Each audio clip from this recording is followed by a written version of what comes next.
బాప్తిస్మము పొందిన వారు అలంకరణ పెట్టుకోవచ్చా అనే విషయం మీద మనం మాట్లాడుతున్నాం, శుభవార్త గురించి. అదేవిధంగా ఆది కాండంలో మానవులకి ముందుగా చూస్తే అలంకరణ లేదు. తర్వాత కాలంలోనికి ధనవంతులకి, రాజులకి అది ఉంది. ఆ తర్వాత బైబిల్ గ్రంథంలోనికి వచ్చేసరికి ఒక దైవజ్ఞనుడు తన పని వారికి కొన్ని నగలు ఇచ్చి తన కుమార్తెని తీసుకురావడానికి, భార్యని తీసుకురావడానికి వివేమన్నప్పుడు అవి ఇచ్చాడు, పెట్టుకుని వచ్చారు ఆవిడ. అలాగే రెండో విధముగా చూసినప్పుడు కూడా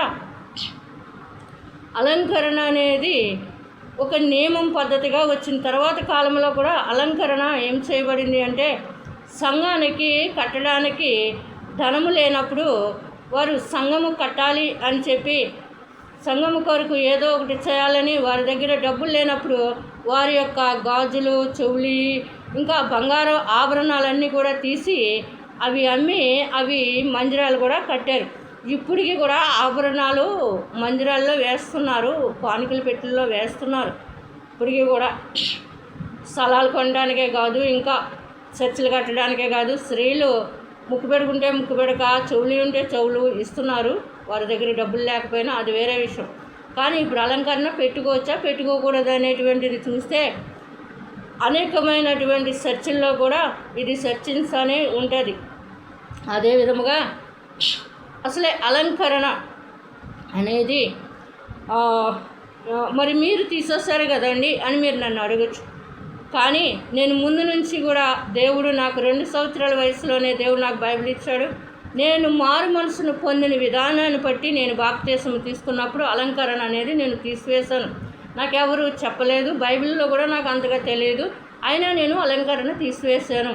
ఈ 2 అలంకరణ పెట్టుకున్న వాళ్ళు, పెట్టుకోలేని వాళ్ళు, బైబిల్లో ఎక్కడ బొట్టు తీసేమని లేదు.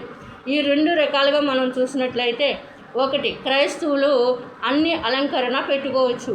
ఎందుకు పెట్టుకోవచ్చు అంటే, నన్ను చూసినప్పుడు చంద్రక్, మేషక్, అబేద్గోలు ఎన్నాళ్ళు ఎంతసేపు ఆ అగ్నిగుణంలో ఉన్నారో నాకైతే తెలియదు. కానీ నేనైతే బాప్తిస్మం తీసుకున్న కాడి నుంచి కూడా నేను అగ్నిగుణంలోనే ఉన్నాను.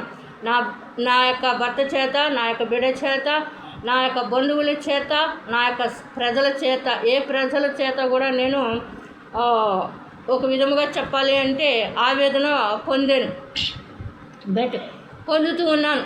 ఎందుకంటే బాప్తిస్మం తీసుకున్న తర్వాత లైఫ్ ఇంత ఆవేదన చెందవలసిన అవసరం లేదు. ఈ కాలంలో ఈజీ ప్రాసెస్లోనికి మనం వెళ్ళచ్చు.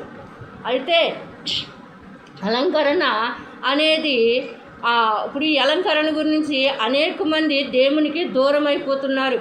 అది దేవునికి ఇష్టం లేదు ప్రస్తుత దినాల్లో. అదే విధముగా అలంకరణ అనేది పలకరించడమే కాదు, అలంకరణ క్రైస్తవులకి శుభవార్త చేస్తుంది. దానివలన అది పెట్టుకోకూడదనే ఎక్కడ కూడా లేదు. అది ఒక నియమము అంతే తప్ప బైబిల్లో అదంతా తీస్తే దానికి నేను చెప్పగలను. రెండో విధముగా మరి అన్నీ తీసివేసినప్పుడు అది క్రీస్తు శరీరం అవుతుంది. క్రీస్తు శరీరం అయితే కుటుంబాన్ని జయించి ఉండాలి, క్రీస్తుని జయించి ఉండాలి, పాపాన్ని జయించి ఉండాలి, సమస్తములోని బలము పొంది నిలబడాలి. క్రీస్తు శరీరం అంటే మన శరీరము క్రీస్తుతో అతకబడుతుంది, క్రీస్తు యొక్క శరీరము మనతో అతకబడుతుంది. అలానే కుటుంబం అంతా నా బాధ్యతలు నేను నెరవేర్చుకుంటాను. ఇది క్రీస్తు శరీరం అంటే కొంత బాధతో కూడింది.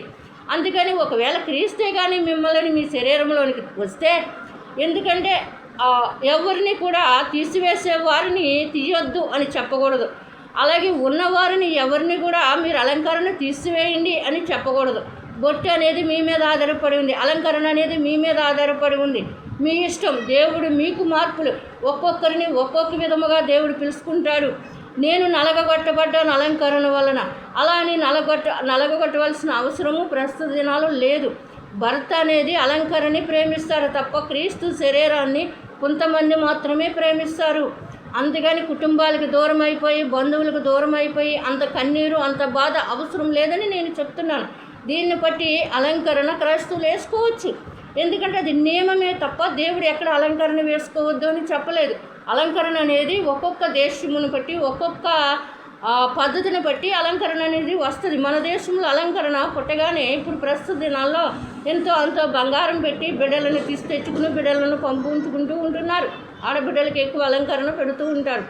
ఈ అలంకరణ అనేది వాళ్ళు పెట్టుకుంటారు కాబట్టి, ఎవరు హిందువులు పెట్టుకుంటారు కాబట్టి మనం పెట్టకూడదు. నిజమే, విగ్రహారాధనతో సమానం. ఇది వేరే ప్రాసెస్ ఉంటుంది. ఇది అలా అని చెప్పి నన్ను అడిగితే నేను బైబిల్ని పట్టినా నిజముగా అయినా దేన్ని పట్టైనా నేను 100 చెప్తే మీరు 1000 చెప్తారు, మీరు 100 చెప్తే నేను 1000 చెప్తాను. దీనికి నేను ఖచ్చితంగా జవాబు చెప్తాను. పెట్టుకోవచ్చు. మీరు మీ ఇష్టం వచ్చినట్టు ఉండి దేవుని మార్గంలోనికి వెళితే దేవుడే మిమ్మల్ని నడిపిస్తాడు. ఆమేన్.